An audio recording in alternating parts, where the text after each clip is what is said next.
आणि यानंतर दिवसभरात आतापर्यंत घडलेल्या महत्त्वाच्या 50 घडामोडींचा सुपरफास्ट आढावा घेऊयात।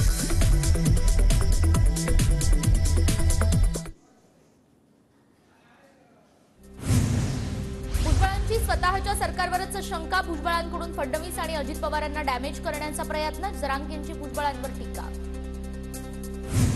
राजीनामा द्या किंवा डोक्यावर घेऊन फिरा पण मराठ्यांवर बोलू नका, भुजबळांमुळे पक्ष मोडला, आता सरकारही पडेल। छगन भुजबळांच्या राजीनाम्याच्या वक्तव्यावर मनोज जरांगेंची टीका।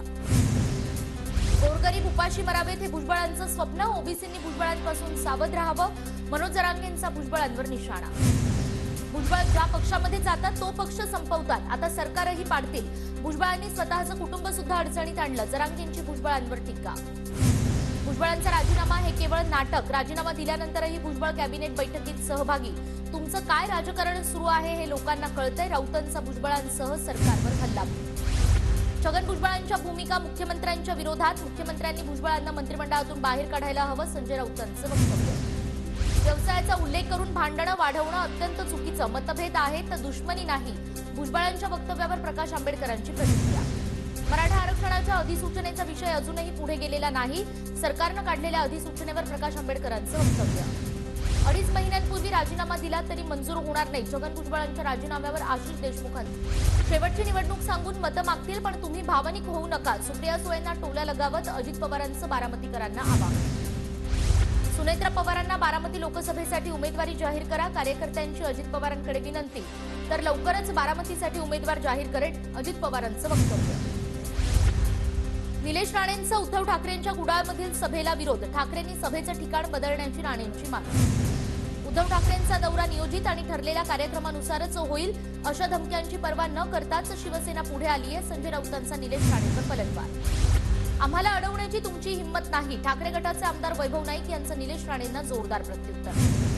सिल्वासामधील ठाकरे गटाच्या 500 कार्यकर्त्यांचा मनसेमध्ये प्रवेश, राज ठाकरेंच्या शिवतीर्थ निवासस्थानी पक्षप्रवेश संपन्न। कोस्टल रोड पूर्ण नाही पण श्रेय घेण्यासाठी उद्घाटनाचा घाट, कोस्टल रोडच्या उद्घाटनावरून आदित्य ठाकरेंची सरकारवर टीका। जितेंद्र आव्हाडांच्या घरी बॉम्ब ठेवल्याचा निनावी फोन, रात्री 12 वाजता ठाणे नगर पोलीस कंट्रोल रूमला फोन, पोलिसांकडून रात्री आव्हाडांच्या घराची तपासणीमध्ये काहीही आढळलं नाही, अज्ञाताविरोधात गुन्हा दाखल। उपमुख्यमंत्री देवेंद्र फडणवीसांची गडचिरोलीतील मार्कंडा देवस्थानला भेट, मार्कंडा देवस्थानच्या नूतनीकरणाची फडणवीसांकडून पाहणी।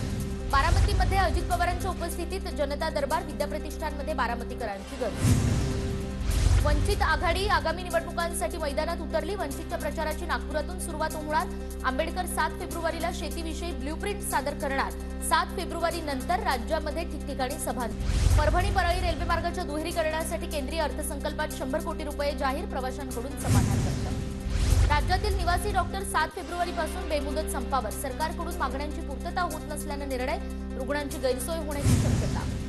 बुलढाण्यात कोळी महादेव समाजाच्या आरक्षणासाठी तरुणांचं समाधी आंदोलन, 2 तरुणांकडून स्वतःला जमिनीत गाडून घेत आरक्षणाची मागणी। साताऱ्याच्या वाई फुलेनगरमधील शेतकरी उमेश खामकरनं अर्ध्या एकरमध्ये केली पांढऱ्या स्ट्रॉबेरीची लागवड, शेतकऱ्याकडून पांढरी स्ट्रॉबेरी विकायला देखील सुरुवात। अमरावतीमध्ये आंबिया बहारचा 3070 कोटींना परतावा देण्यास पीक विमा कंपनीची टाळाटाळ, 1055 शेतकरी परताव्याच्या रकमेपासून वंचित। ओबीसी युवा अधिकार मंचाची यात्रा नागपुरात दाखल, जातनिहाय जनगणनेच्या मागणीसाठी ओबीसी समाज आक्रमक, यात्रेत तरुण वर्गाचा मोठा सहभाग। मुख्यमंत्र्यांच्या ताफ्यात आता इलेक्ट्रिक कार, मंत्र्यांना मिळणार 25 लाखांपर्यंतची गाडी, पर्यावरणाचं संवर्धन करण्यासाठी राज्य सरकारकडून सर्व सरकारी वाहनं इलेक्ट्रिक करण्याचं धोरण।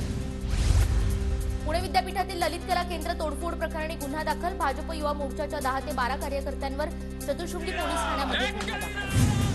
पुणे पालिकेकडून विकास कामांसाठीच्या 121 निविदा प्रसिद्ध, निवडणुकांच्या आचारसंहितेपूर्वी चालू अर्थसंकल्पातील निधी खर्च करण्यासाठी नव्या निविदा, विकास कामांवर 100 कोटींचा खर्च होणार। महालक्ष्मी रेसकोर्सवर कुठल्याही पद्धतीचं बांधकाम होणार नाही, रेसकोर्सच्या जमिनीवर फक्त हिरवळ, सायकल ट्रॅक आणि लोकांना चालण्यासाठी वॉक ट्रॅक बनवणार, मुंबई महापालिकेची माहिती। मेट्रो 3 आता 3 टप्प्यामध्ये वाहतूक सेवेत येणार, पहिला टप्पा मे महिन्याच्या अखेरीस आरे ते बीकेसी भुयारी असा असणार, दुसरा टप्पा बीकेसी ते वरळी तर तिसरा टप्पा वरळी ते कुलाबा असा असणार, MMRC कडून नियोजन।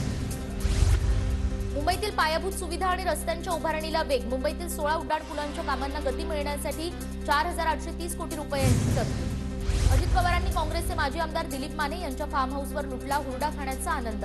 दिलीप माने आणि अजित पवार यांची मैत्री आजही तितकीच घट्ट असल्याचं पुन्हा एकदा। साताऱ्याच्या व्यासवाडी परिसरातील धोम धरणाच्या उजव्या कालव्याला भगदाड, लाखो लिटर पाणी वाया। एकाच महिन्यात वाई तालुक्यात 2 ठिकाणी कालवा फुटला। नांदेड जिल्ह्यात पुन्हा एकदा हळदीच्या दरानं उच्चांक गाठला। गेल्या 4 दिवसांपासून हळदीची प्रति क्विंटल 14 ते 15,000 रुपये दरानं विक्री। केंद्रीय कृषी समितीचा 6 आणि 7 फेब्रुवारीला नाशिक दौरा, कांद्याचे पडलेले दर आणि सध्याचा पाण्याचा सोर्स याचा आढावा घेणार। अवकाळी पावसानंतर केंद्रीय समिती तिसऱ्यांदा महाराष्ट्र दौऱ्यावर। नाशिकच्या इगतपुरीतील वाघेवाडीत पाणी टंचाई, फेब्रुवारीच्या सुरुवातीलाच पाणी टंचाईच्या झळा, घोटभर पाण्यासाठी महिलांची पायपीट। बुलढाण्याच्या चिखलीमध्ये दरोडेखोरांचा धुडगूस, चोरट्यांनी वृद्ध दाम्पत्याला केली जबर मारहाण, वृद्ध महिला गंभीर जखमी, चिखली पोलीस स्थानकात गुन्हा दाखल। चंद्रपूरच्या ताडोबा अंधारी व्याघ्र प्रकल्प पर्यटनासाठी आता इलेक्ट्रिक जिप्सींचा पर्याय। ताडोबाच्या मोहर्ली, मामला आणि कोलारा या प्रवेशद्वारांवर इलेक्ट्रिक जिप्सी उपलब्ध। बुलढाण्यातील सिंदखेड राजाच्या ऐतिहासिक वास्तूला अतिक्रमणाचा विळखा, 4 दिवसांपासून एकाचं आमरण उपोषण सुरू, ऐतिहासिक वास्तूचं जतन करण्याची मागणी। गणवेश न घालणाऱ्या एसटी कर्मचाऱ्यांवर कारवाई होणार, वाहक आणि चालकांसाठी एसटी महामंडळाचे नवे निर्देश। पुणे जिल्ह्याची पीक कर्ज वाटपात विक्रमाची हॅट्रिक, पीक कर्ज वाटपात सलग 3ऱ्या वर्षी उच्चांक गाठत नवा विक्रम स्थापित। यावर्षी जिल्ह्यात आतापर्यंत 5,763 कोटी रुपयांचं पीक कर्ज वाटप पूर्ण। नांदेड जिल्ह्यात वन्य प्राण्यांचा हैदोस, वन्य प्राण्यांकडून शेतकऱ्यांच्या रब्बी पिकांचं नुकसान, शेतकरी हवालदिल, वन्य प्राण्यांचा बंदोबस्त करण्याची शेतकऱ्यांची मागणी।